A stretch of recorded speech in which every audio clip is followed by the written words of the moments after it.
Meu Meet tá muito cheio, não consigo gravar no Meet, tô usando um outro programa.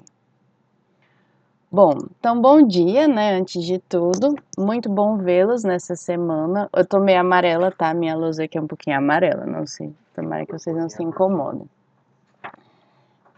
Hoje, então, a gente vai fazer uma revisão sobre os testes que os primeiros testes que a gente viu, que são testes subjetivos ou afetivos, tá? E aí, assim que a gente terminar a aula, eu vou postar no Siga a atividade de vocês. Eu não postei ainda, mas eu vou postar assim que a gente acabar. É um arquivo que eu vou colocar, aí vocês podem baixar o arquivo e fazer no próprio arquivo, se vocês quiserem, as respostas. Ou se vocês quiserem fazer de outra forma, imprimir, fazer à mão, não precisa imprimir, tá? Mas responder à mão e me entregar depois, podem fazer do jeito que vocês preferirem, porque vocês vão me entregar só quando eu voltar mesmo. Então, quem quiser fazer à mão pode ser, quem quiser fazer no computador e entregar via Siga pode ser também, tá? Então, vamos lá. E vocês, por favor, vão me interrompendo caso tenha alguma dúvida. William, que tá no chat. Bom dia. Bom dia, Elson. Faltava só você. Tudo bom? Tudo bom? Ai, coisa boa. Vocês podem ir me interrompendo se precisarem de tirar alguma dúvida ou se for algo via chat, William, eu também tô de olho, tá? Tô vendo que você tá digitando, pode digitar à vontade. Então, os nossos testes afetivos, como a gente já conversou em alguns momentos, eles são divididos em dois grupos, que são os testes qualitativos e os testes quantitativos. O teste qualitativo, que foi o que a gente viu por último, foi o grupo de foco ou grupo focal, que é só um tipo de teste qualitativo que é o mais usual na rotina de análise sensorial, que é aquele no qual a gente trabalha com pequenos grupos de pessoas para avaliar o produto e as nossas respostas são textuais. Além dos testes qualitativos, nós temos os quantitativos, que aí podem ser divididos em outros dois grupos, os testes de preferência e os testes de aceitabilidade. Dentro de cada grupo existem vários testes que podem ser aplicados. Os que a gente testou em aula foram comparação pareada e ordenação para preferência e o teste que usa escala hedônica para aceitabilidade, tá? Então, apesar de todos serem afetivos, as respostas que a gente obtém são diferentes. Se eu faço um teste de preferência, a resposta que eu tenho é só qual é o produto preferido entre dois produtos ou qual é a ordem de preferência num grupo de produtos. E o fato de um produto ser preferido não significa que ele vai ser bem aceito no mercado, certo? Já os testes de aceitabilidade, aí sim, a minha resposta é se o meu produto ou os meus vários produtos serão bem aceitos no mercado, certo? Tudo bem até aqui?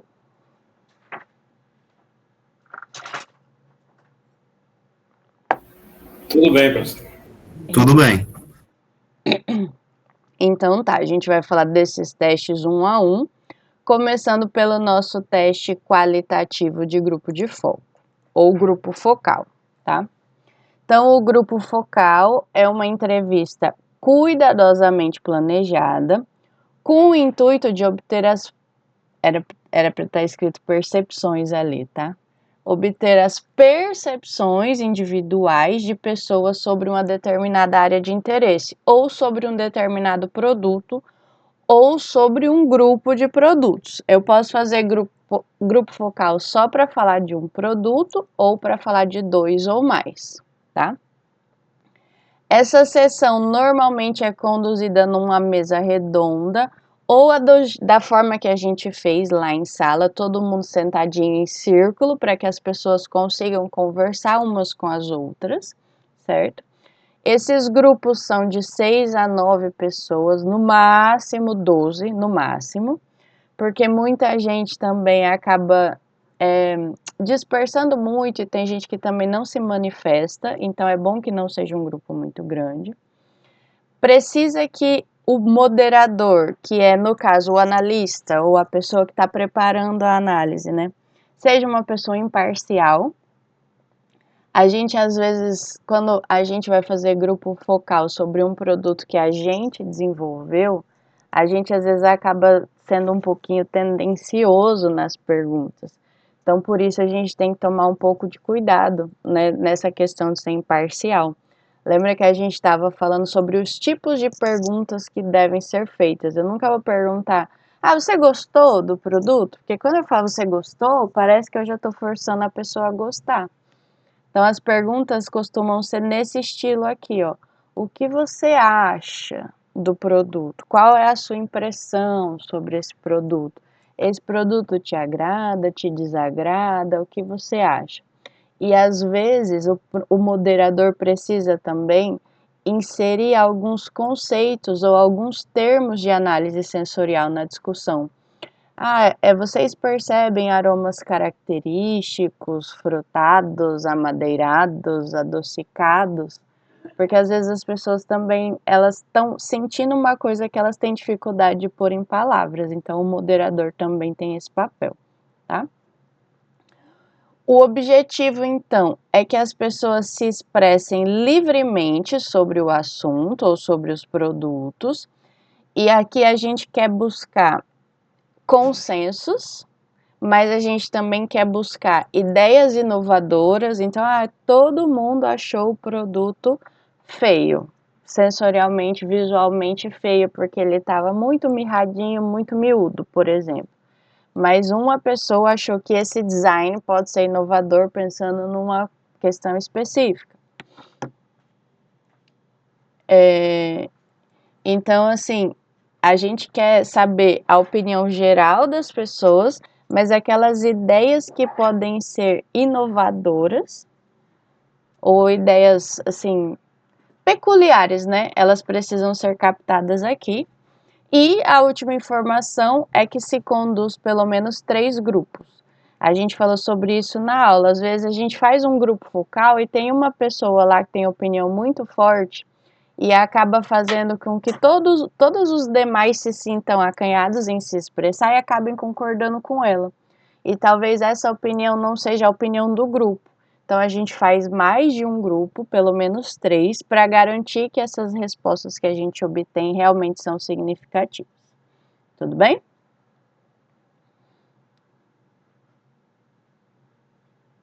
Ninguém falou que não, então eu vou entender que sim. Tudo bem, professor.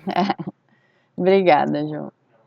Aí, ó, eu trouxe para vocês só para exemplificar um resultado ou só uma parte de um resultado de um grupo focal que eu fiz com uma turma anterior, que era de pãezinhos. Mas antes disso tem esse aqui, né? Peraí, que tem mais esse slide aqui. Então, antes de falar do exemplo, como é que a gente avalia os dados que a gente obtém no grupo focal é importante, porque, como eu falei, é uma análise textual e às vezes a gente não consegue agrupar as nossas respostas de uma forma que elas façam sentido.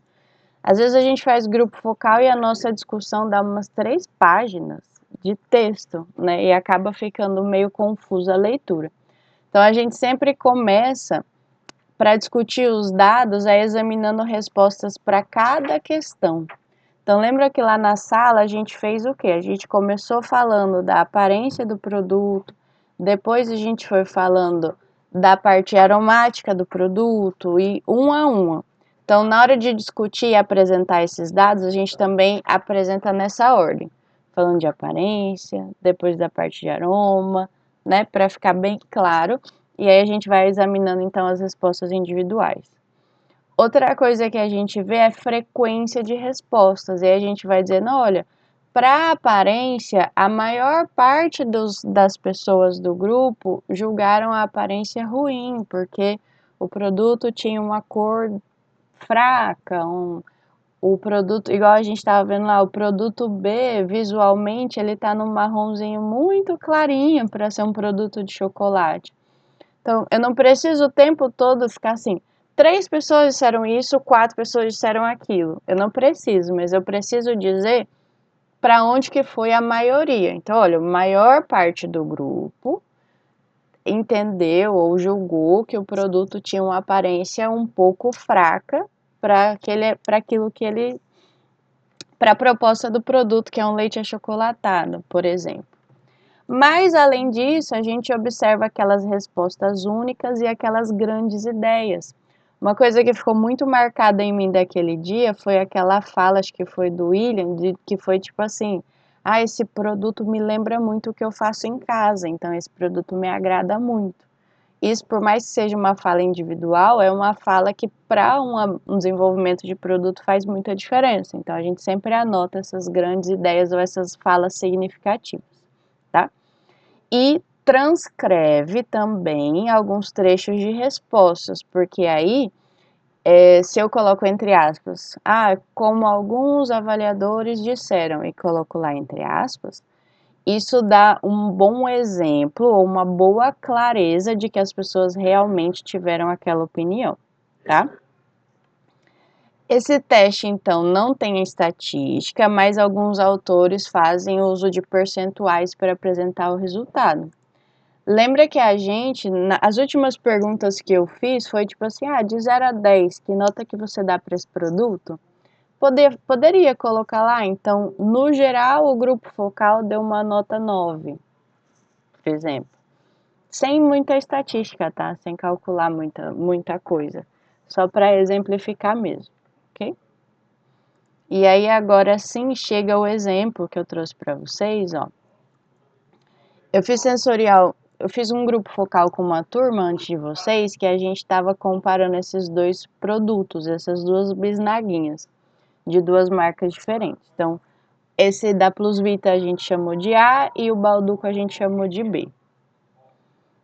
E aí eu trouxe só 2 slides de resposta, dois.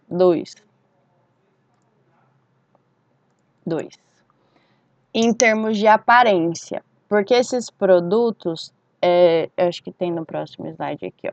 Se vocês olharem, esse aqui é bem a cara do da Plus Vita, ele é mais achatadinho e mais largo. E esse aqui é bem a cara do Balduco, ele é mais compridinho, parece que tem mais um formato de palito. Então, essa era a aparência que a gente tinha, tá? Aí vejam a discussão que foi gerada e as respostas como nós agrupamos. Então, vamos voltar aqui, ó.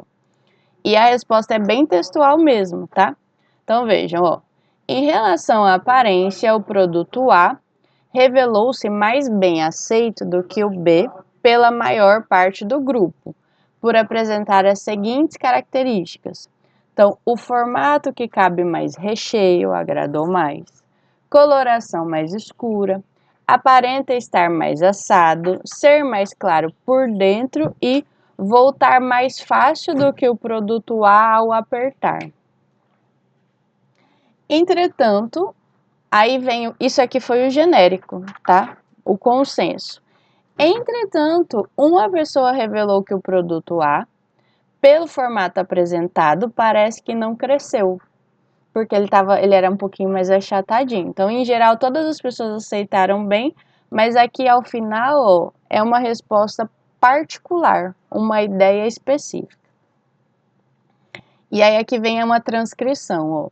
A fala de um dos participantes corrobora com o descrito acima, pois o mesmo afirmou que o pão A, aí entre aspas, apresenta uma cor mais bonita, mais escura, enquanto o pão B apresenta cor mais clara com a impressão de que não está bem assado. Então vejam, opinião geral, uma opinião específica e uma transcrição para ilustrar. E aí tem mais um pouquinho sobre a aparência, ó. Ainda sobre a aparência, aí aqui vem as ideias inovadoras. Ainda sobre a aparência, uma pessoa ressaltou atributos de aparência do produto B como positivos, sendo eles a coloração mais clara, o formato palito, que é um design moderno, e também pelo formato tem uma aparência mais bem formada. Então, aqui só fechando com uma fala mais inovadora, talvez. E aí, uma questão geral. Apesar das diferenças marcantes de aparência dos produtos, nenhum visual foi desmotivante aos consumidores em termos de possibilidade de compra. Isso aqui é bem parecido com o que a gente fez na aula, que a gente fez das bebidas achocolatadas, que ao final vocês disseram o seguinte: dependendo do preço, eu compraria qualquer um. Então, às vezes, o fato da gente ficar dizendo, mas esse é mais bonito, mas esse o cheiro é melhor, mas esse é mais isso, esse é mais aquilo, às vezes, em termos de compra, isso pode não ser um fator importante. Então, no grupo focal, é importante a gente perguntar também sobre essa questão de hábitos, sobre as percepções que as pessoas teriam em relação à compra do produto, ok? Então, vejam que é bem textual mesmo e a gente tenta fazer um apanhadão do geral do produto, mas sempre fazendo algumas transcrições e destacando essas falas diferentes, tá? Aqui foi só sobre aparência, ainda teria um monte sobre a parte de aroma, textura e mais algumas questões. Alguma dúvida, gente, sobre grupo focal? Não, professora. Não? Então tá. Tenho três nãos de 5 aqui. Então acho que a gente tá andando bem. Então agora a gente vai entrar nos testes quantitativos, começando pelos testes de preferência, certo? E aí a gente tem o primeiro teste de preferência, que é o teste de ordenação. O teste de ordenação é aquele teste que tem o objetivo de avaliar a ordem de preferência entre mais de 2 amostras. Então, a partir de 3 amostras, se eu tiver a partir de 3, eu trabalho com o teste de ordenação, tá? Eu nunca faço teste de ordenação para 2 amostras, porque não faz sentido nenhum. Para 2 amostras se faz um teste bem mais simples, que é o que a gente vai falar no final. Você quer que eu deixe a porta aberta lá na cozinha? Pode ser. Deixa Obrigada. aberta. Tá bom. Desculpa, gente. Tá todo mundo saindo. Enfim, voltando aqui, como é que esse teste funciona? Os avaliadores recebem, então, 3 ou mais amostras em ordem aleatória e são solicitados a ordenar as amostras de acordo com a sua preferência.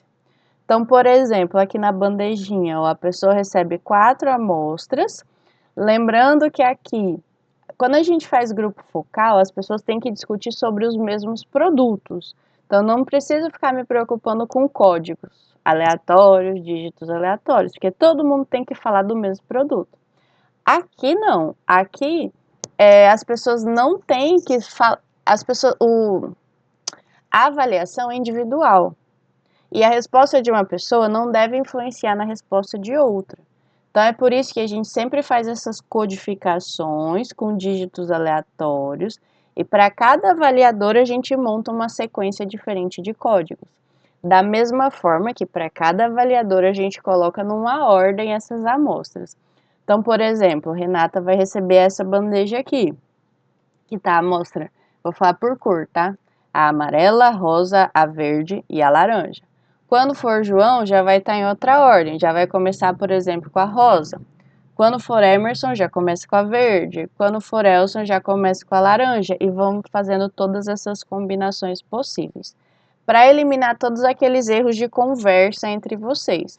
Então, muda a ordem de apresentação e muda também os códigos, tá? Se alguém gritar lá, a 813 é a mais gostosa, outras pessoas não vão ter a 813, então já vai eliminando essas fontes de erro. E a gente tem que lembrar também que as amostras têm que aparecer nas posições a mesma quantidade de vezes. Então, a amarelo tem que aparecer em primeiro lugar, sei lá, 10 vezes, a rosa também tem que aparecer em primeiro 10 vezes e assim sucessivamente, tá? Então, as pessoas vão receber as amostras na bandeja e vai ser solicitado que elas respondam essa pergunta: qual a sua ordem de preferência das amostras? O número mínimo de avaliadores para esse teste é 60 e é um teste utilizado para avaliar preferências, mas não diz nada sobre aceitabilidade. Lembrem disso. O fato de um produto ser preferido, ele ainda pode ser um produto odiado, tá? Pode ser o menos pior de todos os produtos, por exemplo. Muita gente faz um teste de ordenação e aí ela percebe que o produto 1 ficou em primeiro, tal, digamos que o amarelo ficou em primeiro. E aí depois ela pega esse produto que ficou em primeiro e faz um teste de aceitabilidade para ver, né, se esse produto de fato, se esse produto é um produto bem aceito, já que ele é o preferido. As pessoas combinam muito os testes sensoriais, tá? E aí, sobre essa questão de combinações possíveis, lembrem que aqui, vejam, ó, esse exemplo anterior são amostras de 4 cores.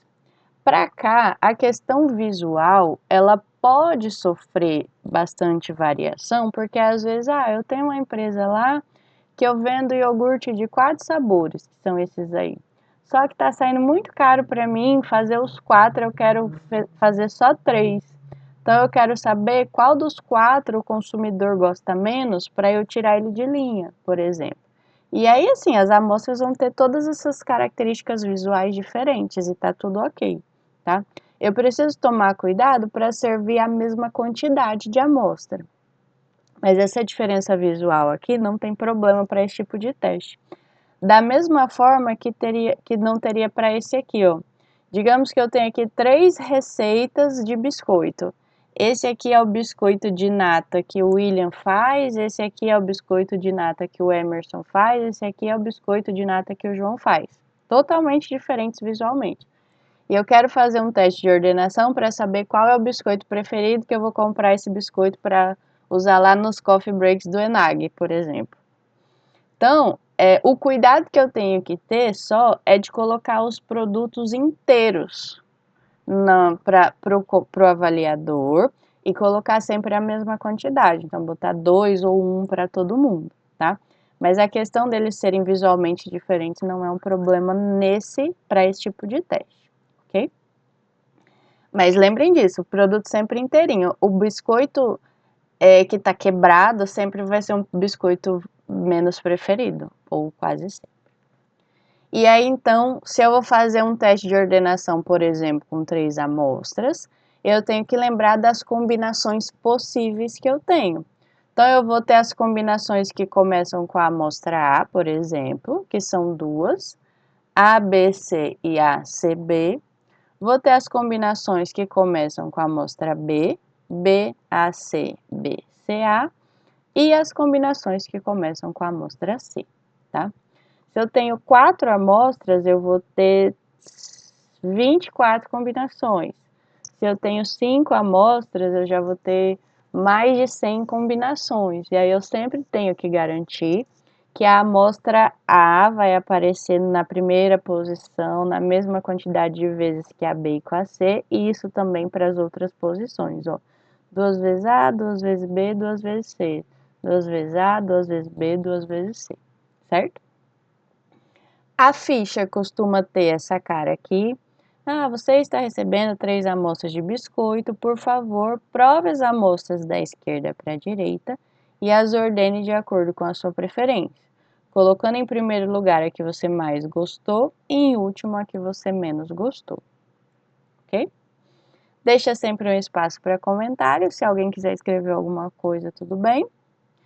E aí, então, a gente vai recolher as fichas com as pessoas preenchendo com os códigos na posição que elas julgaram preferida. Tudo bem até aqui? Tudo bem. Sim, professor. Então tá. Tudo ok? Então tá bom. Então vejam, ó. Agora, a gente sempre tem lá a nossa tabelinha com os códigos e com as amostras para nos orientar. Então, agora a gente vai olhar ficha por ficha, lembrando que são pelo menos 60, e vai ver qual amostra as pessoas colocaram em cada posição. Então, por exemplo, essa primeira ficha aqui, ó, tem um 795.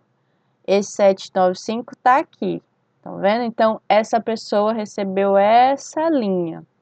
Então, eu vou marcar aqui na ficha que, em primeiro lugar, o 795 é a amostra B. O 189 que a pessoa colocou em segundo lugar, ó, é a amostra C. E o 108 que ela colocou em terceiro é a amostra A. Então, eu vou anotando em cada ficha a qual amostra cada código se refere, para eu não me perder. Então, eu vou fazendo isso para todas. Ó, o 743 aqui está aqui no meio, e é um A. 442 é um B. E o 689 é um C. E aí eu vou fazendo isso, ó, para todas as fichas, certo? Então, o primeiro passo é ir anotando nas fichas qual amostra que é referente a cada código que as pessoas colocaram. Depois que eu anotei isso em todas as fichas, aí eu vou fazer uma tabela. Então, a minha tabela eu vou colocar as amostras nas colunas aqui. Para cada linha vai ser um avaliador, ou seja, cada linha é uma ficha, e aí agora eu vou colocar as posições.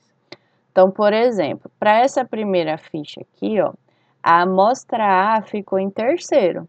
Então, para a amostra A eu vou pôr um 3. A amostra B ficou em primeiro. Então, na amostra B eu vou pôr um 1. A amostra C ficou em segundo lugar, vou pôr um 2. Vou para a próxima ficha. A amostra A ficou em primeiro, então a amostra A vai ganhar 1. A amostra B ficou em segundo, vai ganhar um 2. A amostra C ficou em terceiro, vai ganhar um 3. E vou fazendo isso para ficha por ficha, tá? Ou nessa terceira ficha, a amostra A está em segundo lugar, por isso eu coloquei um 2. A amostra B está em terceiro. A amostra C está em primeiro. E assim até o final, certo? Então, a gente sempre coloca na tabela a posição que a amostra ficou na ficha. Tudo bem? Isso é uma informação que às vezes gera um confundimento. Tudo bem mesmo? Vou adiante, qualquer coisa vocês me interrompem. Certo. Certo? Então tá. Aí depois que eu fiz todas, eu preenchi a minha tabela toda, eu vou fazer a somatória. Então, o teste de ordenação é um teste que trabalha com soma. Diferente da escala hedônica que a gente estava vendo lá na sala, que a gente fez a nova, não sei o que, e no final a gente tem as médias. Aqui não, aqui a gente trabalha com soma, tá? E aí eu somo todas as posições da amostra A, por exemplo, aqui somei todos esses números, deu 11, a amostra B deu 9, a amostra C deu 10. Exemplo, tá? E aí prestem atenção em uma coisa aqui. Aparentemente, a amostra preferida aqui é a B. Por quê? Aqui, normalmente, a amostra preferida é a amostra que fica com a menor soma, tá? Por que a menor soma? Porque a amostra que a gente prefere, a gente dá nota 1. A amostra, nesse caso aqui são só 3. A amostra que a gente prefere menos, ou que a gente desprefere, nem sei se essa palavra existe, ganha nota 3. Então, se a gente ficar somando várias notas 1, a gente vai ter um número muito menor do que se a gente ficar somando várias notas 3, tá? Então, esse é o único detalhe desse teste aqui que a gente tem que tomar cuidado. Normalmente, a amostra que é a preferida, a amostra que fica em primeiro lugar, é a que teve a menor soma, ok?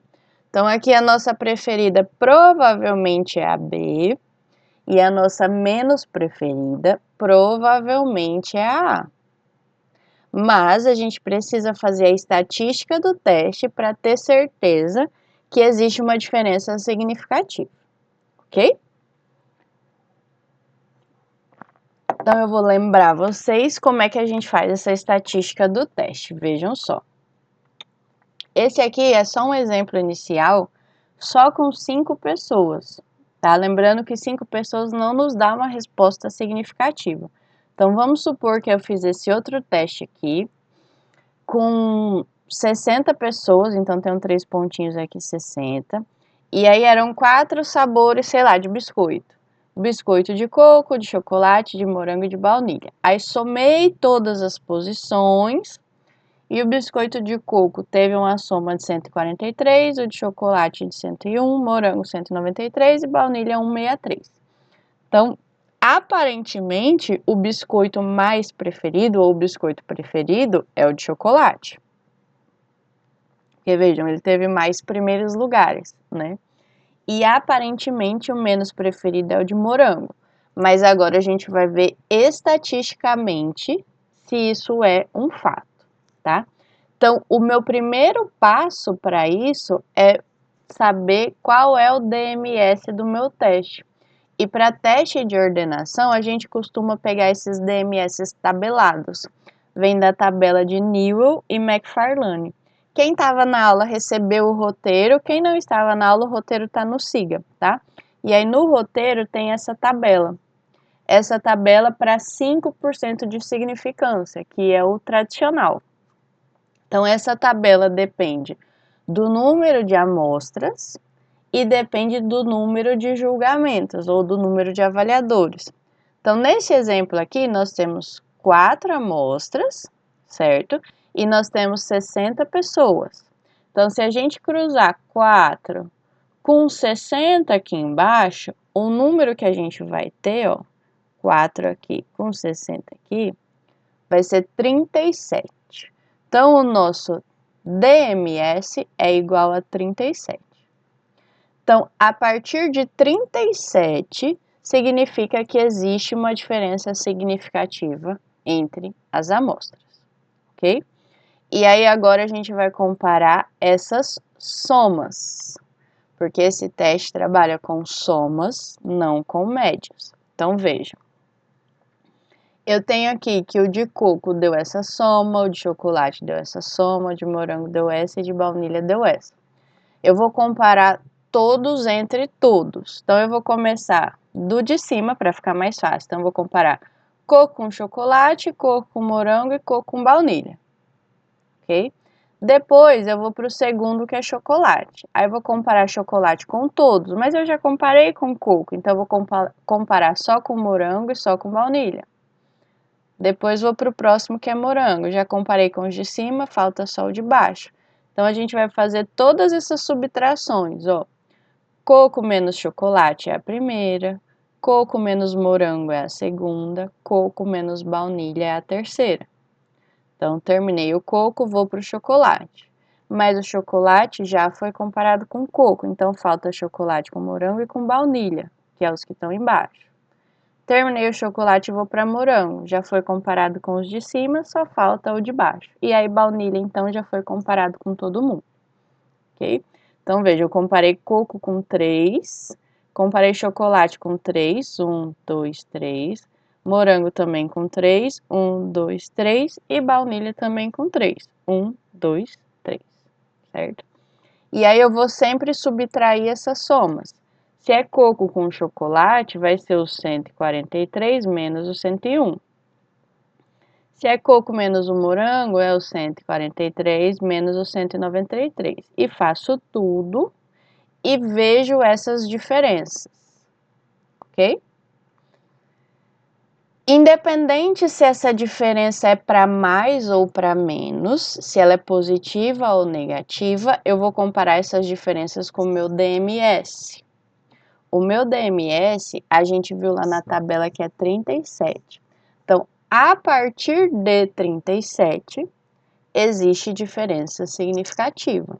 Então, se a gente olhar, ó, coco com chocolate, que é a primeira, passou de 37, então tem diferença. Coco com morango, 50, mesmo que seja negativo, o sinal não importa. Passou de 37, tem diferença. Coco com baunilha não tem diferença. Chocolate com morango tem diferença. Chocolate com baunilha tem diferença e morango com baunilha não tem diferença. Tudo bem? Lembrando que é a partir de 37. Se qualquer um tivesse dado 37 aqui, teria diferença, tá?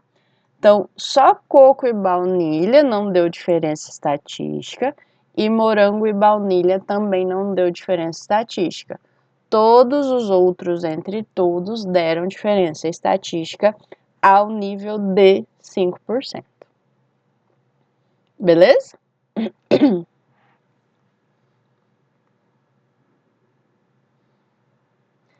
não é uma coisa difícil, mas é uma coisa trabalhosa. Então, acompanhe o passo a passo. Primeiro passo era achar o DMS.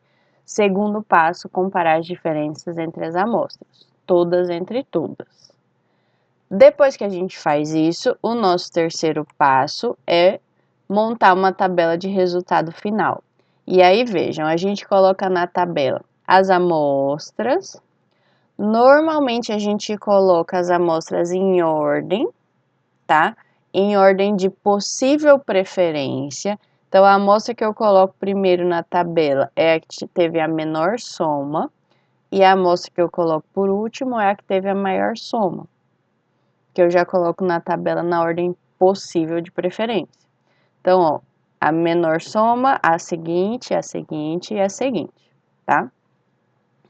E aí agora vem a etapa de pôr as letrinhas. Aqui no computador fica muito difícil de eu pôr devagar, então eu já deixei aqui. Mas ó, vamos analisar. A primeira letra a gente sempre dá para a amostra com a maior nota, se fosse os outros testes, mas aqui a menor, a nota com a, desculpa, a amostra com a menor soma é a que a gente valoriza mais, porque é a preferida. Então a primeira letra a gente dá para ela, tá? Então, ó, dei a letrinha A para chocolate, certo? Agora eu vou olhar se tem alguém igual a chocolate aqui na minha análise. Vamos lá, ó. Chocolate é igual a coco? Não é, porque deu diferença. Chocolate é igual a morango? Também não. Chocolate é igual a baunilha? Também não. Ou seja, ninguém vai ganhar a letra que o chocolate tem. Então, só o chocolate ganhou a letrinha A. Aí eu vou para a próxima amostra em ordem de nota, que foi a coco. No coco eu vou dar a B. E aí agora eu vou comparar todo mundo com o coco. Então, vou comparar o coco lá com o chocolate. Eles são diferentes, então eles não podem ter a mesma letra. Beleza. Vou comparar o coco com baunilha. Ah, coco e baunilha são iguais. Vejam que não deu diferença. Então, coco e baunilha precisam ter uma letra em comum. Então, eu vou dar para o baunilha o mesmo Bzinho que eu coloquei no coco, certo? E agora eu vou comparar coco com morango, que é o que falta. Coco com morango aqui são diferentes, então eles não podem ter letra em comum. Então, tudo certo até aqui. Então, a princípio, eu tô com um Azinho no chocolate e o Bzinho no coco e na baunilha, tá? Agora, então, eu vou olhar para a próxima, que é a baunilha. Vamos lá. Baunilha é igual a coco, então já tem uma letra em comum, tudo certo, que é o Bzinho. Baunilha e chocolate são diferentes, então baunilha não pode ter a letra do chocolate. Então, baunilha não tem o A, tudo certo. E baunilha é igual ao morango. Então, baunilha e morango precisam ter uma letra em comum. Então, por isso eu coloco mais uma letrinha para baunilha, que é equivalente à letra do morango. Ah, professora, por que eu não só coloco o B aqui? Porque o B é do coco. E o morango não é igual ao coco. Então, eu tenho que ir pensando nessas letras, vendo essas igualdades, tá? Então, eu vou terminar olhando para morango, que eu coloquei esse Czinho aqui igual a baunilha. Vamos lá, ó. Morango e coco são diferentes. Realmente, o morango não tem uma letra igual ao coco. Depois, morango e chocolate são diferentes. Então, morango e chocolate não tem letra em comum. E morango e baunilha são iguais, têm uma letra em comum. Então, terminei a minha tabela. E aí eu sempre coloco uma legendinha embaixo da tabela, ó. Valores com letras diferentes na coluna indicam diferença estatística significativa pela tabela de Newell e Macfarlane, que é aquela tabela anterior que a gente pega o DMS. E aí, se a gente olhar para isso aqui, ó, a gente tem 3 posições para as nossas amostras. A amostra chocolate ficou em primeiro sozinha. Em segundo lugar ficaram as amostras coco e baunilha, por conta do Bzinho. E em terceiro lugar ficaram as amostras baunilha e morango, por conta do Czinho, tá? Então, mas a morango ficou por último. Ela não ficou por último sozinha, ela ficou por último junto com a baunilha porque elas têm uma letra em comum. Então, a estatística não deixa eu saber qual que é a menos preferida entre baunilha e morango. As duas são igualmente menos preferidas se comparadas com as demais, tá? Aí aqui embaixo só a conclusão, ó. O biscoito de chocolate foi o preferido. Em segundo lugar, ficaram empatados coco e baunilha. Em terceiro lugar, ficaram empatados baunilha e morango. E aí acaba a minha conclusão. Eu tenho que lembrar de colocar na conclusão a significância que eu usei para o meu teste. Ok? Essa parte de pôr as letrinhas é a parte que dá um pouquinho mais de trabalho. Mas mais trabalho não, a parte que a gente fica um pouco confuso. Mas até aqui é uma parte bem mecânica, é só ir fazendo esses cálculos e comparando os valores com o DMS, certo? Isso aqui requer prática, tá, gente? Vai ser difícil na primeira, depois vocês veem que vai ficando mais fácil. Tudo bem? Sim, professor. Tô tranquilo. Então tá. Tudo certo? Então tá bom. Então, esse teste de ordenação é usado exclusivamente para quando eu quero avaliar a preferência a partir de 3 amostras. Se eu quero comparar só 2 amostras, o teste que eu vou usar então vai ser o de comparação pareada de preferência, tá? Por que está aqui marcado de preferência? Porque o teste de comparação pareada, a gente vai falar sobre ele no nosso próximo encontro no laboratório, ele também pode ser utilizado como teste discriminativo, que é de diferença. Então, existe teste de comparação pareada para preferência e existe teste de comparação pareada para diferença, tá? Então, essas duas informações eu vou deixar aqui, que não é para vocês se apegarem a elas agora, isso vai fazer sentido quando a gente se encontrar na sala, na próxima aula, mas só para vocês saberem que toda vez que eu uso um teste de comparação pareada de preferência, eu vou me basear nas tabelas de diferença e de teste bilateral, tá? Porque esse título vai estar na tabela, diferença bilateral. Então, não precisa se apegar a isso agora, mas essa anotação aqui vai fazer muito sentido quando a gente se vê na sala, porque quando a gente for trabalhar com esse teste para diferença, vocês vão entender o que eu estou falando agora. Mas essa questão de bilateral, essas duas questões, elas se baseiam mais ou menos nisso aqui, ó. Quando eu estou fazendo um teste de preferência, se eu tenho 2 produtos e quero saber qual dos 2 é preferido, eu já meio que parto de um princípio que tem uma diferença de preferência, certo? Então, por isso que na análise dos dados a gente se baseia nas tabelas de diferença. E quando o meu teste é bilateral, é quando eu não sei exatamente aonde essa diferença está. E, de fato, eu não tenho como saber previamente qual vai ser a amostra preferida. Se eu fizer um ovo de Páscoa com o melhor chocolate de todos e com o pior chocolate de todos, entre aspas, mesmo assim, não tem como eu garantir que o preferido é o com o melhor chocolate. Pode ser que o público prefira com o chocolate que tem menos manteiga de cacau lá, por exemplo, e tá tudo certo. Então, nesses testes que não existe uma resposta certa, que qualquer um dos produtos pode ser o escolhido, eu trabalho com testes bilaterais, tá? Não tem uma resposta correta. Então, essas informações vêm daí, mas não se preocupem com isso agora, a gente vai falar bem mais sobre isso na nossa próxima aula. Então, vamos lá. Quando eu faço um teste de comparação pareada de preferência, então eu ofereço para as pessoas os 2 produtos, sempre com a mesma carinha em termos de não estarem quebrados e ter o mesmo tamanho, tá? Mas pode ser que um seja mais clarinho e o outro mais escuro, um tenha mais chocolate e outro menos, não sei. Mas tentar oferecer com a mesma aparência. E na ficha eu vou dizer, ó, você está recebendo 2 amostras, prove-as da esquerda para a direita e responda qual a sua preferida. Para esse tipo de teste eu uso pelo menos 40 pessoas, tá?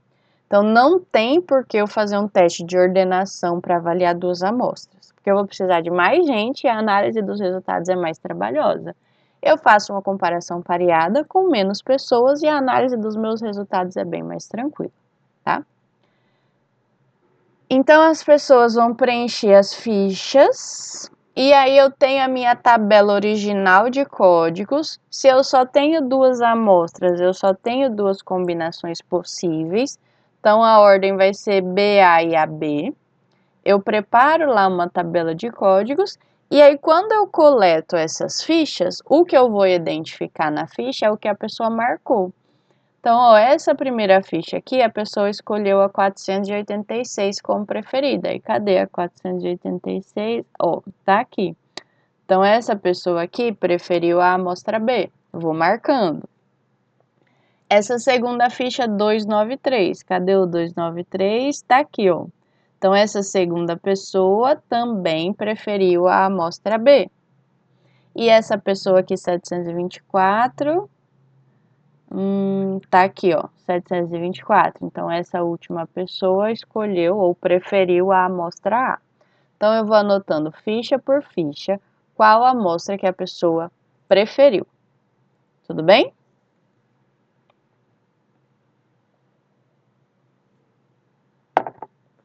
Acho que sim, então vou adiante. Depois que eu vejo isso, eu vejo quantas pessoas preferiram cada amostra no total. Então, por exemplo, eu escolhi que o meu teste vai ter 5% de significância, né? Que é o meu risco lá, o meu risco alfa, que a gente falou na semana passada. Fiz o teste com 40 pessoas e digamos que das 40, 13 escolheram a amostra A e 27 escolheram a B, tá? Aí eu vou lá para a minha tabela de teste bilateral, de teste de diferença, porque existem as 4, tem várias tabelas aqui, tá? E aí, nessa tabela vai ter o quê? O número mínimo de respostas consensuais necessárias para concluir que existe diferença. Então, eu tenho 27 consensos na amostra A. Eu sempre vou avaliar a amostra que teve a maior quantidade de pessoas que votaram nela. Então, o meu maior número de consensos. Eu tive 13 consensos para A e 27 para B. Então, o que eu vou avaliar é o 27. Tá? Então, eu vou lá na minha tabela, o número de avaliadores que eu usei é 40, então 40 está aqui, certo? E o alfa que eu quero trabalhar é o de 0,05, então eu vou fazer esse cruzamento aqui. Cruzando 40 com o 0,05, o número que eu tenho aqui é 27. O que é 27? 27 é o número mínimo de consensos para concluir que tem diferença entre essas amostras. Aí a minha pergunta é, tem diferença entre essas amostras? Sim ou não? Sim. Exatamente. Se eu tenho que ter a partir de 27 para ter diferença, de fato eu tenho diferença, porque eu tive exatamente 27. Então a minha conclusão é, existe diferença na preferência das amostras pelo teste de comparação pareada com o alfa de 5%, porque se eu mudo o alfa, pode ser que a minha resposta mude, então eu tenho que colocar na conclusão o alfa que eu usei. E aí, se teve diferença, eu tenho a amostra preferida, que no caso é a amostra B. Então, existe diferença sim na preferência, e então a preferida foi a B, que teve o maior número de consensos, tá? Se não tivesse dado diferença, eu não teria diferença na preferência entre as duas amostras. As duas seriam igualmente preferidas. Tudo bem?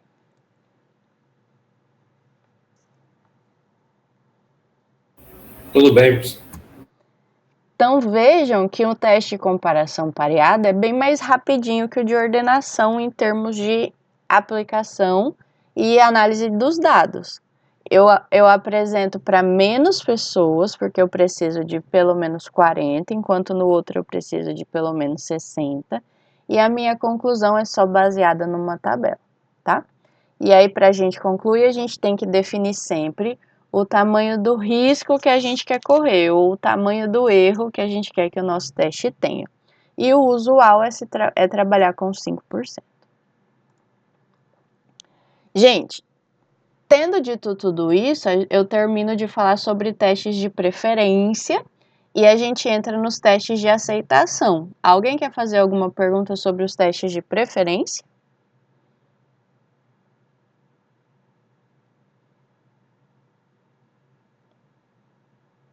Dou-lhe uma, dou-lhe duas, dou-lhe três. Não? Então vou adiante, tá?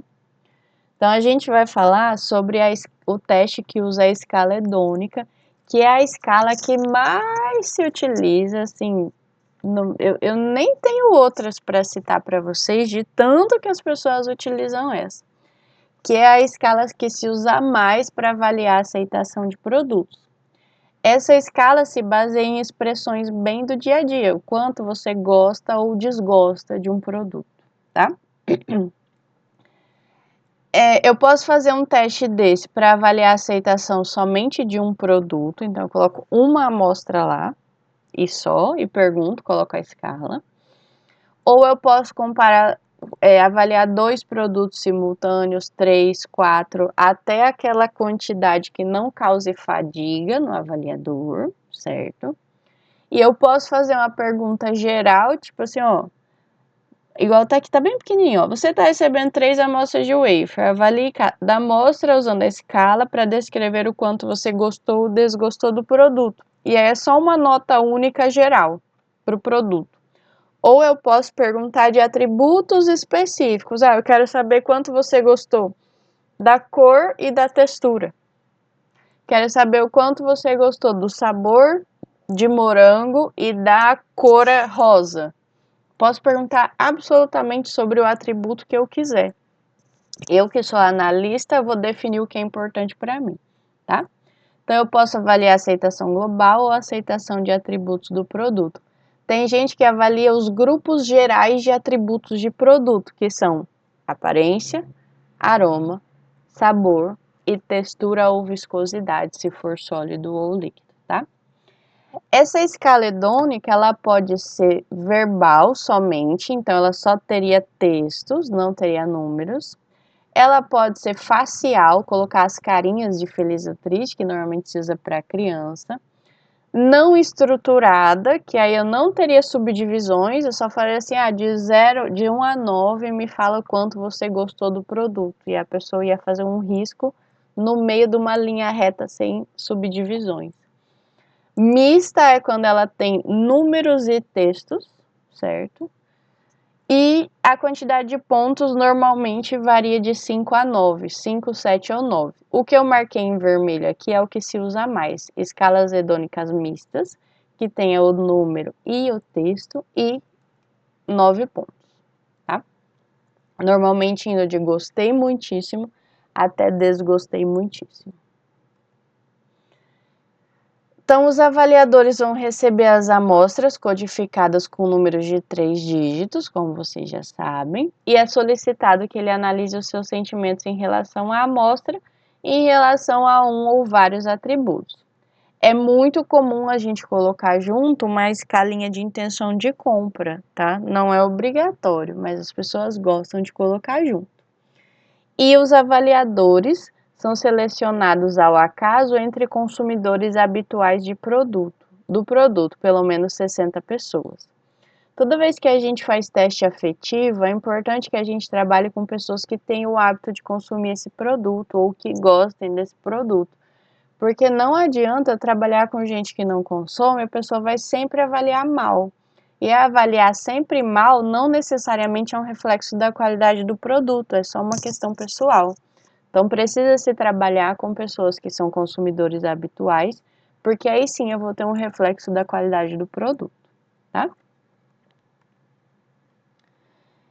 Nesse exemplo aqui, ó, são 3 amostras, então eu tenho que ter 3 linhas na minha tabela. O produto é o wafer com chocolate, e aí tá aqui, avalie cada amostra usando a escala abaixo para descrever o quanto você gostou ou desgostou de cada atributo dos produtos. A gente começa com o visual, depois a parte de cheiro para chegar no sabor.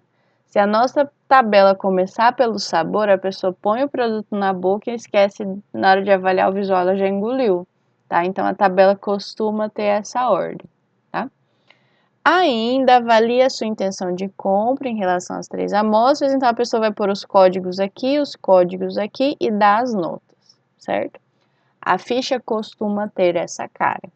Na bandeja sempre vai as amostras, um copo de água pelo menos. E se for uma amostra que precisa de um veículo, igual a gente fez com margarina, não dá para comer margarina pura, bota um biscoito. Se for uma amostra que tem um sabor muito forte, que dificilmente a gente limpa o paladar com água, coloca um biscoito de água e sal, uma torrada, alguma coisa neutra, para a pessoa limpar o paladar, além da água, tá? A água é sempre obrigatória. E aí, então, a gente faz o teste com as 60 e poucas pessoas para tentar, no final, obter 60 testes válidos, pelo menos. Coleta as fichas e aí as fichas vão ter essa cara. Então, o que a gente vai fazer ficha por ficha é identificar em cada código aqui de qual amostra a gente está falando. Então, aqui é 830, 438, 180. A gente está nessa linha aqui, certo? Então, eu vou marcar lá que a 830 é a amostra B, que a 438 é a A e que a 180 é a C. A mesma coisa aqui embaixo na intenção de compra. Então, faço essa marcação em todas as fichas, porque eu não quero me perder na minha análise de dados, tá? E aí, depois que eu marquei todas as fichas, tem aqui um segundo exemplo, ó, 718, 745, 444. Estou nessa linha aqui, ó. Então, aqui a 718 é a A, 795 é a C, tem esse detalhe, né? 444 é a B. Às vezes a pessoa erra um dígito, ou às vezes até mais, tá? Porque vocês viram que às vezes é difícil escrever no copinho, às vezes a letra fica feia, e aí não sei, às vezes a pessoa se confunde 3 com 8, 1 normalmente 1 com 4, às vezes alguns números a gente confunde. Nesse caso aqui, ó, que tá muito claro que é essa linha, só tem um númerozinho no meio estranho, a gente identifica, tá tranquilo, o teste tá valendo, tá? Mas às vezes a pessoa coloca números aqui que não tem nada a ver com o que tá aqui na nossa tabela. E aí esse teste a gente consideraria como um teste inválido e descarta, tá? Se a gente consegue achar na tabela, tá ótimo. Se a gente não consegue achar, a gente tem que descartar, tá bom? Aí vejam que deve ter sido eu que escrevi errado, porque aqui tá 745, mas aqui já tá certo, ó. Então fui eu que errei. Mas enfim, se der para identificar, ótimo. Se não der, a gente descarta a ficha, tá? E aí agora, com todas as fichas identificadas, a gente vai passar esses dados para uma tabela. Uma tabela bastante longa, porque eu tenho todos os atributos para todos os produtos, que no meu caso eram 3. Então, vou lá, ó. Essa ficha, eu vou preencher a primeira linha, porque cada linha é referente a um avaliador. Então, eu vou lá. Aparência. A amostra A ganhou um 4 na aparência, então vou botar lá. A amostra B ganhou um 6, vou botar. A amostra C ganhou uma nota 1, vou colocar. Vou para o atributo do lado que é aroma. Todo mundo ganhou nota 8, bem mais fácil, né? 8, 8, 8. Próximo atributo que é sabor. A amostra A ganhou a nota 8, coloco na tabela. A amostra B ganhou a nota 6. A amostra C ganhou a nota 4. E sigo a mesma coisa para todos os atributos. Posso colocar a intenção de compra aqui na mesma tabela, não tem problema. Terminei aqui, vou para a próxima ficha para preencher a linha de baixo e vou fazendo o mesmo raciocínio, tá? Lá no aroma, a amostra A ganhou um 8, então vou por 8 aqui. A amostra B ganhou um 6, 6 aqui. A amostra C ganhou um 9 e continuo para todos os atributos.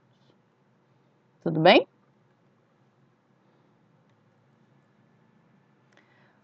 Fazendo isso, eu vou ter uma tabela gigantesca com todos os meus avaliadores, que pode ser 60 ou mais, e todas as notas deles para cada produto, para cada atributo.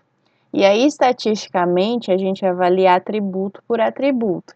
E é aqui que às vezes a gente pega uma planilha separada para tratar só aparência, uma planilha separada para tratar só aroma, só sabor, só textura, só impressão global e só intenção de compra, tá?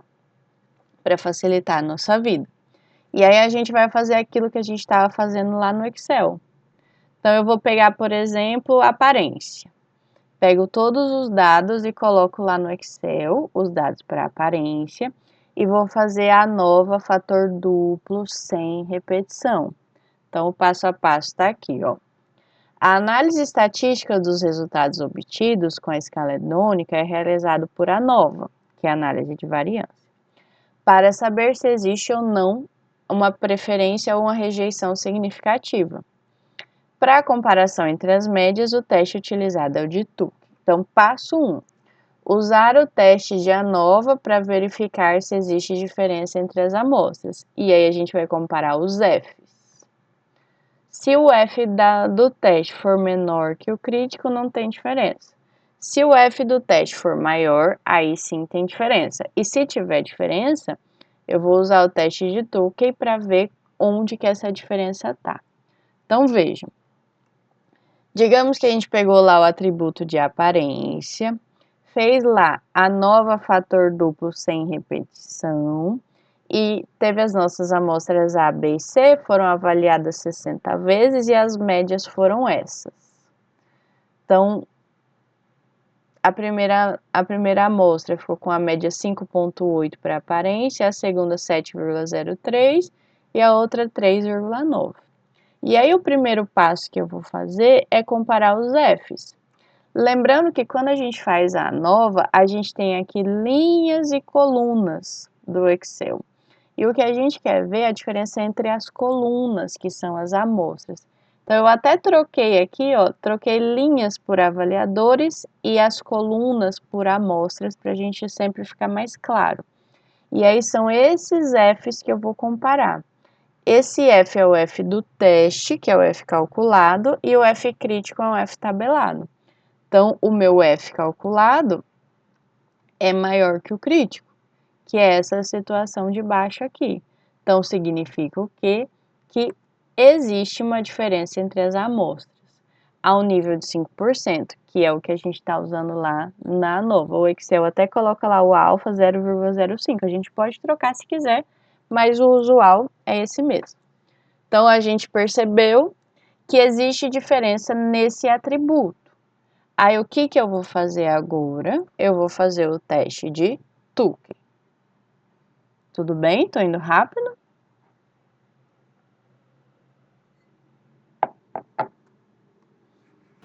Tudo bem, professor. Bem, então veja. Ok, então vamos lá. Para o teste de Tukey, eu vou calcular o DMS. Todos os testes usam essa mesma expressão, DMS, que é a diferença mínima significativa. Lembrando que o que eu vou comparar lá são essas médias depois, tá? Então, vejam.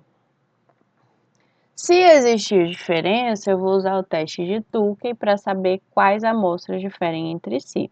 Então, o meu DMS vai depender de um Q minúsculo, do QMR, que é o quadrado médio do resíduo, que o Excel, por exemplo, chama de erro, do N, que é o número de pessoas, e esse Q minúsculo é um valor tabelado.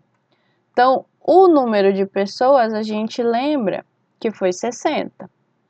O quadrado médio do resíduo é esse MQ do erro, que está aqui embaixo, esse 1,45499. Então, esse número aqui o erro é o resíduo, esse número aqui a gente conhece. Falta só a gente achar esse Q minúsculo, que é um valor que vem de uma tabela. Essa tabela, ela trata aqui em cima, é o número de tratamentos, que é o número de amostras, e aqui do lado é o grau de liberdade do resíduo. Esse grau de liberdade do resíduo ou erro vem lá da ANOVA, que é aquele GLzinho lá. Deixa eu até voltar aqui, ó. Esse GL aqui da frente, que vem antes do MQ. Então, o GL do erro ou resíduo aqui, ó, era 118. Tá até lá no próximo slide, só o recorte, ó, 118. E aí, aqui eu vou pegar o valor mais próximo a 118, que é o 120. Então, foram 3 amostras e o grau de liberdade é 120. Fazendo esse cruzamento, o número que a gente encontra ali é 3,36. Então, lembrando mais uma vez que o Q minúsculo é tabelado, vem dessa tabela aqui, que leva em consideração aqui em cima o número de amostras ou tratamentos, e aqui do lado o grau de liberdade, que é o GL do resíduo ou erro, tá? Então, achamos aqui um 3,36. Já que a gente tem todos os valores, a gente pode, então, calcular o nosso DMS. Então, vamos lá. O DMS vai ser o 3,36, que vai multiplicar a raiz quadrada do quadrado médio do resíduo por 60. Então, o primeiro passo é resolver isso aqui. Então, se eu dividir 1,45 por 60, eu vou chegar nesse número, ok? O segundo passo é resolver essa raiz quadrada. Então, a minha equação vai ser o 3,36 vezes esse resultado da raiz, que vai dar 0,15. E terminando com essa multiplicação, o meu DMS chega em 0,5228. Então, se as médias tiverem uma diferença a partir desse valor, significa que elas são estatisticamente diferentes. Então, eu vou olhar as médias das aparências, vou comparar todo mundo com todo mundo, então vou comparar A com B e A com C e B com C, e ver se essa diferença é maior ou igual ao DMS. Então, vejam lá, ó. A média da A menos a B vai ser o 5,8 menos o 7,03, que deu menos 1,23. Agora, comparando A com C, vai ser o 5,8 menos 3,9, 1,9. E comparando B com C, que é o que falta, vai ser o 7 menos o 3, que deu 3. Vejam que todos, todos estão acima de 0,52, independente se essa diferença é para menos ou para mais, tá? Então, todas as amostras são diferentes entre si. Então, a aparência da A é diferente da aparência da B, que é diferente da aparência da C, e todo mundo é diferente de todo mundo. Aqui é a nossa interpretação mais fácil de resultado. Então, numa tabela, ó, todas as amostras diferiram entre si na aparência, ao nível de 5%. E na tabela, o que eu faria? Colocaria aqui as notas e colocaria as letrinhas diferentes para todos, tá? Lembrando que a gente tem o hábito de dar a primeira letra para a amostra que teve a melhor aceitação. Então, a amostra que teve a maior nota, em segundo lugar, a amostra com a segunda e depois a terceira, ok? Repetiríamos esse procedimento para todos os atributos para poder colocar essas letrinhas.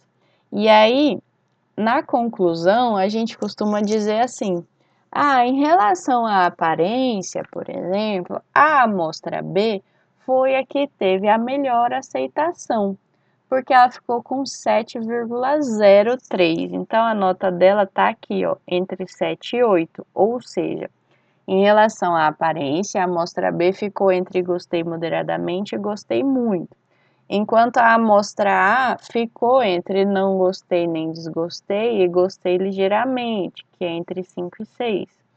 E a amostra C ficou entre desgostei moderadamente e desgostei ligeiramente, porque ela está entre 3 e 4. Então, a gente costuma escrever esses textinhos na discussão, tá? Ó, as 3 amostras apresentaram diferença na aparência, ao nível de 5%. A amostra que teve a maior aceitação na aparência foi a B, que ficou entre gostei moderadamente e gostei muito. E a que teve a menor foi a C, que ficou entre desgostei moderadamente e desgostei ligeiramente. E aí cabe toda essa discussão sobre todos os atributos nessa tabela, tá? Lembrando que a gente tem que avaliar um a um, fazendo a ANOVA para cada um. Aí, quando a ANOVA não dá diferença, a gente não precisa fazer o teste de Tukey, a gente já bota, como está aqui na textura, a mesma letrinha para todo mundo e para por aí, tá? E aí a gente pode fazer várias conclusões, ó. A amostra A se destacou no sabor, por exemplo, porque a foi a melhor nota para ela. Enfim, a gente vai olhando aqui e vai fazendo algumas considerações finais para ver as amostras que se destacam mais. E as amostras que se destacam mais são as que têm mais letra A. Ó. A amostra B teve letra A na aparência, no sabor, na textura, na global, na intenção de compra. Ela só não se destacou no aroma, que foi quando a amostra C se destacou. A amostra C se destacou no aroma e na textura, por exemplo. Tudo bem, gente? Tem que fazer a ANOVA um por um para cada atributo, tá? Dá um trabalho danado. Pode falar, quem abriu o microfone aí pode falar. Ia concordar comigo que dá um trabalho danado? Porque sim, dá um trabalho danado, tá? E ainda tem aquela situação. Às vezes a gente fala, olha só, para a textura, todas as amostras foram igualmente aceitas, todas ficaram nessa faixa de 5 e pouquinho, não deu diferença. Mas será que essa nota 5.12, 5.7 reflete uma boa aceitação? Às vezes, por aqui, a gente não consegue visualizar se essa aceitação é boa ou não. E aí a gente pode, deixa eu falar sobre isso depois, calcular o índice de aceitabilidade, que é a nota média do produto, a nota média que o produto obteve, vezes 100, dividido pela nota máxima possível. A nota máxima possível nesse exemplo que eu estou dando aqui é 9, porque a escala era de 1 a 9. Mas se a escala for de 1 a 7, por exemplo, a nota máxima possível é 7. Se a escala for de 1 a 5, a nota máxima possível é 5, tá? E aí, quando a gente calcula esse índice de aceitabilidade, a literatura nos diz que um produto bem aceito tem que ter pelo menos 70% de aceitabilidade. E aí eu posso calcular lá para as aparências, por exemplo, essas aceitabilidades, ó. E aí, em termos de aparência, só o meu produto B que tem uma boa aceitabilidade, ou seja, o produto A e o produto C, eu preciso melhorar a aparência, tá? Lembrando que o índice de aceitabilidade é a média que o produto teve vezes 100 dividido pela nota máxima possível. E eu posso calcular esse índice para a tabela toda. Aqui é o resultado para todos os atributos de todos os produtos. Vejam, ó, que eu tenho vários locais que eu não cheguei no 70%. Então, eu tenho que melhorar várias questões para esses produtos, ó. As únicas notas que estão acima de 70 são esses dois atributos para a amostra B, o sabor da A e o global da B. Então, eu posso calcular esse índice para saber quais atributos eu preciso melhorar para os meus produtos, tá? E posso tirar conclusões a respeito disso, ó. Conclui-se que apenas a amostra B pode ser considerada de boa aceitação, pois seu índice de aceitabilidade geral, que é o global, foi acima de 70%. Mesmo assim, precisa melhorar sabor e textura, que não chegaram em 70%. Ok? Então, o índice de aceitabilidade nos ajuda a entender melhor se o produto foi de fato bem aceito ou não, tá? E aí, deixa eu só voltar no slide que eu pulei ali atrás, que é esse aqui, ó. Duas coisas importantes, que não precisa nem falar, mas eu vou dizer porque às vezes a gente esquece. Vejam só. Se eu estou usando escala hedônica para avaliar a aceitação de apenas 2 amostras, eu sempre vou fazer a ANOVA, mas eu nunca vou fazer o teste de Tukey. Por quê? Eu fiz lá a ANOVA, deu que as amostras têm diferença. O teste de Tukey eu uso para saber qual amostra difere de qual. Se eu só tenho 2 amostras, tá tranquilo, uma difere da outra e pronto, acabou. Não preciso fazer TUC, tá? E se eu estou usando a escala hedônica para avaliar a aceitação de apenas uma amostra, eu não faço nem a ANOVA, porque a ANOVA me ajuda a comparar médias. Mas se eu não tenho 2 amostras para comparar, não faz sentido nenhum eu fazer essa análise estatística. Então, se eu uso escala hedônica para avaliar uma amostra só, eu calculo a média dessa amostra para o atributo ou para os vários atributos e posso calcular um índice de aceitabilidade no máximo. Não preciso fazer nenhuma estatística além disso. Alguma dúvida aqui, gente, sobre essas informações? Não, professora. Tranquilo? Então, tendo dito tudo isso, só para fechar, a última coisa que eu quero dizer para vocês, deixa eu voltar lá onde eu estava, é o seguinte. Apesar dessas tabelas com as letrinhas e as médias ser a forma mais usual da gente colocar os nossos resultados de escala hedônica, existe uma segunda forma de expressar resultado que é na forma de histogramas. Então, às vezes a gente vê alguns trabalhos na literatura que fazem escala hedônica para avaliar a aceitação e expressam o resultado assim, ó. Isso aqui é um histograma, e aí eles constroem esse gráfico. Isso aqui é um exemplo de trabalho mesmo. A pessoa fez sensorial de doce de café com diferentes concentrações de café e soro de leite. A pessoa fez 6 tratamentos diferentes. E aí, nessa tabela, ela coloca a frequência que cada amostra teve para cada nota. Então, por exemplo, aqui, ó, aqui a pessoa deve ter feito com umas 60 pessoas, pelo menos. E aí, nota 1, só o tratamento 6 teve nota 1. E ela colocou, ó, 3 pessoas deram nota 1 para o tratamento 6, por exemplo.